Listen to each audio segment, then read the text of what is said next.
Hello, magical one. I thought I would come in to my treehouse and just to give you some news for a change. Um, it's much more enjoyable for me, I have to say, doing it like this than writing, because I don't know, it just feels a little bit more of a connection for me with you. And I had such a good response from the last newsletter that I put out, which was a video one. If you remember, it was a soul reading for the collective. I think it was at the new moon a couple of weeks ago. And a lot of people said that it really resonated with them. And so I thought that I would continue to do these readings at the new moon, but I'm going to make it a paid option on my page with this newsletter. So it'll be, I think, £6, I think I've made it. And that will be for a new moon soul reading for the collective every month. And of course, you get access to all the archives of, all the blog posts that I've done before. But mainly it'll still be a free newsletter. But if you are interested in the reading side of things, then it might be something that will be useful and valuable to you.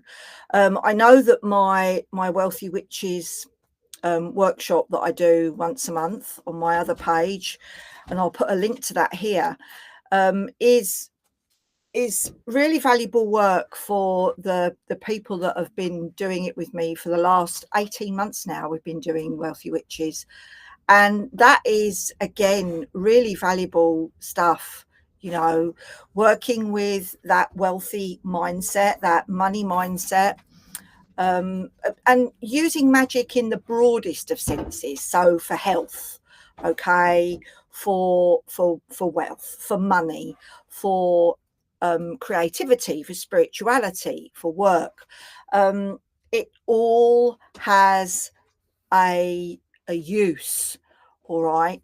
But anyway, that's my Wealthy Witches workshop that I do once a month. It's coming up this Sunday, actually, on the full moon in Aquarius, and which is on the 9th, and the Lion's Gate, which is another cosmic happening in the skies, this month on the Friday, on the 11th. No, on the 8th, sorry, Friday the 8th. Yeah. So we're going to be working to release any self-limiting beliefs around wealth and welcome in with that Lionsgate energy, the manifestation ability that we need to draw to us. It's not just about doing a little spell and then waiting for it all to land on our laps. No, we have to act in accordance. So that's really what we work towards, and we talk and work with practices and tools that will enable us to do that. So it's a really profoundly powerful, in fact, time and space online. So I'll put that in the underneath this.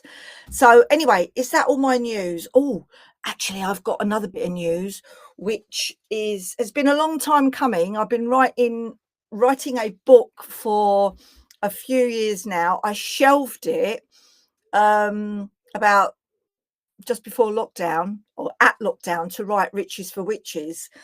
And I didn't regret that, but I didn't want to forget about this story that I've finished now.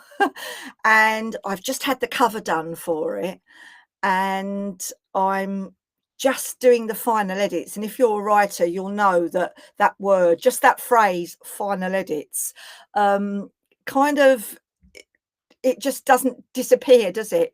When what you think is the final edits, you look at it again and you think, oh no, there's a typo there, or there's a space there that shouldn't be, or I need to jiggle that sentence around. And I feel like I've been doing that for ages. But also, we've been very busy with the music with Morrigan's Path for the last couple of months, the festival season has been brilliant, and we've loved it, and I've really enjoyed it. And we've got one more festival coming up now in September at the Equinox. So therefore my writing has been a little bit sporadic, but you know, I'm a bit of a socialite. I love getting out and meeting people and performing and playing our music, and we've been getting such a great response in the pagan circles for our music. So I believe that, you know, our social life, if you like, informs our writing. It certainly informs my writing.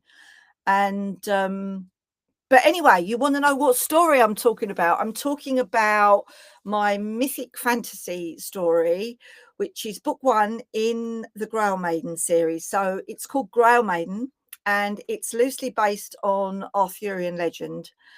And that's all I'm going to tell you. All right. In the next newsletter, I will probably show you the cover. And after that, I'll be telling you where you can buy it. All right. Because, yeah, it's not far off. It's not far off. It was going to be Midsummer Solstice, and then it was going to be Lammas. And of course, those are both behind us now. So I'm hoping that it's going to, well, I'm planning that it will be sometime this month. All right. So that is all my news for today, everybody. I've loved talking to you all, especially from my favourite place, my tree house. You want to see my tree? There she is, my eucalyptus tree. And that's it. So I hope that you're all enjoying the magic of the season, and I shall speak to you again. Bear with me while I try and stop this recording very soon. Take care of yourselves.